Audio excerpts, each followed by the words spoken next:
there, the holiday season is just around the corner, and we all know what that means for us call center agents. Endless calls, increased call volumes, and let's face it, a bit more stress than usual. But don't worry, today I'll share with you at least 6 ultimate survival guide for call center agents like you to not just survive but also thrive during this busy time. And this is also a way for you to perhaps not say, I will quit or resign once I get my 13th month pay. Let's begin.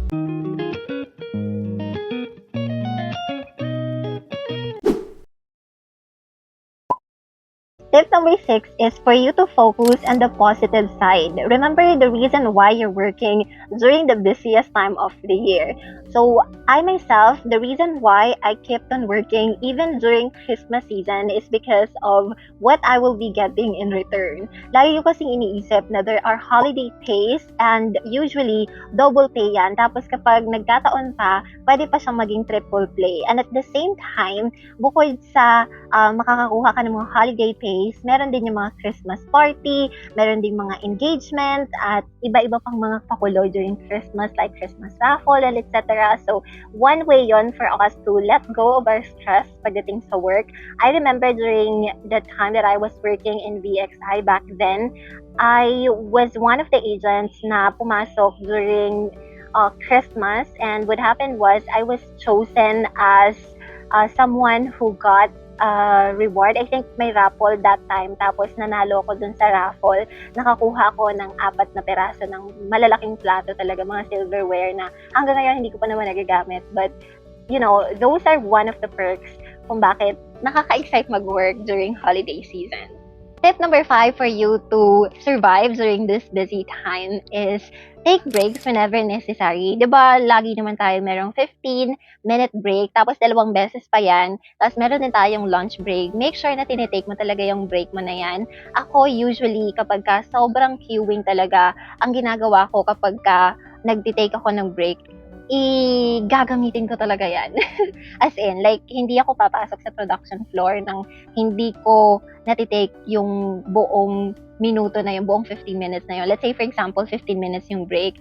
So, ang gagawin ko, imbis na bumalik ako sa production floor, agad-agad, pagkatapos kong kumain, for example, ay hindi ko muna yung gagawin. Pupunta muna ako sa labas, mag-unwind muna ako, ganyan, chika-chika with friends or colleagues, workmates, bago ko balik dun sa production floor. Kasi feeling ko yung production floor is parang sobrang stressful na environment siya. So kung wala ako doon, less stress ako. Tapos, syempre, may times kasi na pag December, sobrang queuing, diba? So, most likely, paglalog-inin tayo ng mga supervisor natin or operations manager natin, kahit na hindi pa tapos yung 15-minute break or 1-hour break natin. So, para maiwasan yun, ang ginagawa ko is tinitake ko talaga yung full break ko. Like, 15 minutes, like, 13 minutes ako babalik para 2 minutes na lang mag-login na ulit ako.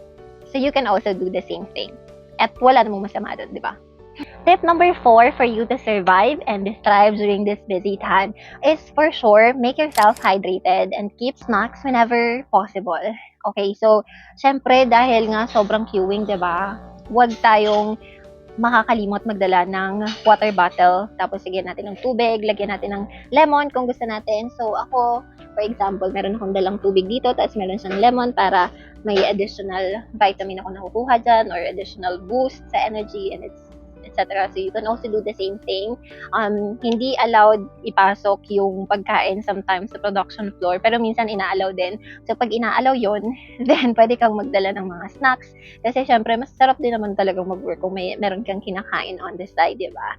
Tapos, kapag naman hindi pwede, yung iba gumagawa ng paraan. Like, sinisiksik talaga nila sa jacket nila, sa inner ng ano nila, ganyan. So, kayo na lang bahala, ikaw na lang bahalang dumiskate. Basta make sure lang talaga na stay hydrated para maiwasan mo na rin na mapapaos ka. Kasi I remember one time nung nag-work pa ako sa Concentrix, grabe talaga yung pagpapaos ko noon. Tapos, buti na lang narinig ako ni QA Farah, shout out to you QA, sobrang bait niya. Sabi niya sa akin, sabi niya sa TL ko that time, bakit pinag-calls mo pa to? Hindi na nga siya makapagsalita. Parang wala nang lumalabas na boses sa akin. So, pinapunta ako sa clinic, nag-take ako ng rest, tapos hindi na ako pinag-take ng calls. So, ayun.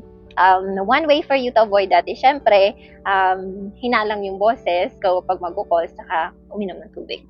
Tip number 3 for you to survive in this busy time is for you to set personal boundaries. So, usually kasi 'di ba kapag busy talaga, may times na magre-require yan ng overtime, lalong-lalo na sa mga retail agents, no? Kasi madalas sobrang dami ng holiday rush, sobrang dami ng umu-order talaga sa mga online shops. Kaya most of the time meron yan mga ganyan overtime nga. Tsaka minsan may mga ka-work ka na makikipag-swap sa'yo ng ng tawag dito, day off. For example, maganda yung day off na nakuha mo, tapos nagkataon na meron silang family gathering during that day. So, makikipag-swap sila. So, ikaw, pwede ka mag-set ng personal boundary kung feeling mo ayaw mong gawin yung isang bagay na yun, then you can politely say no, or you can say, you can decline politely para hindi ka ma-burn out, or para naman hindi ikaw yung magsasuffer in the long run, tapos mabuburn out ka pa, diba? So, learn to say no or set personal boundaries. Sobrang mahalaga yan. Number 2 tip is to practice positivity and patience. Halimbawa nga, isa kang retail agent tapos sobrang queuing talaga sa inyo. Marami talagang bumibili na sobrang intense nila, like intense yung galit nila.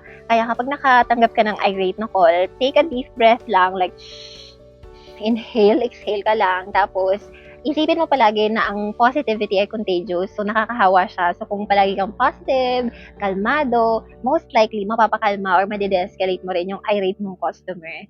Tapos, syempre, babait na rin siya. Ang ending niyan, sa'yo pa din yung huling halakhak dahil may chance na mag-survey pa yan sa'yo ng yes. So, make sure na maging pasensyoso tayo. Kahit sa kaninong call pa yan, kahit irate man sila o hindi, make sure to be patient and positive at the same time. Tip number 1, I don't feel like this is necessary, but I feel like I wanna mention this. Make sure na clean yung space natin and at the same time, clutter-free.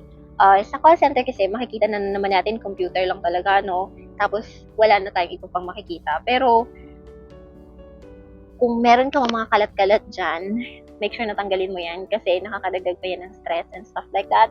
So, mas maganda talaga kapag clutter-free, parang maaliwalas yung paligid mo. So, pag clutter-free yung environment mo, clutter-free din yung mind mo. So, focus ka sa work and at the same time, hindi ka madidistract.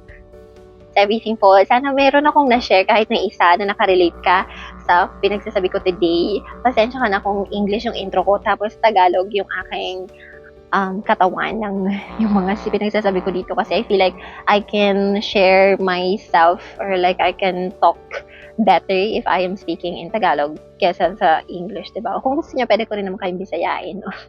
Charot lang. So yun, kaya ako nakapula today dahil related sa holiday yung topic natin. So if you have any video suggestions related sa holiday rush, make sure to comment that below. I'll talk to you next time. Bye!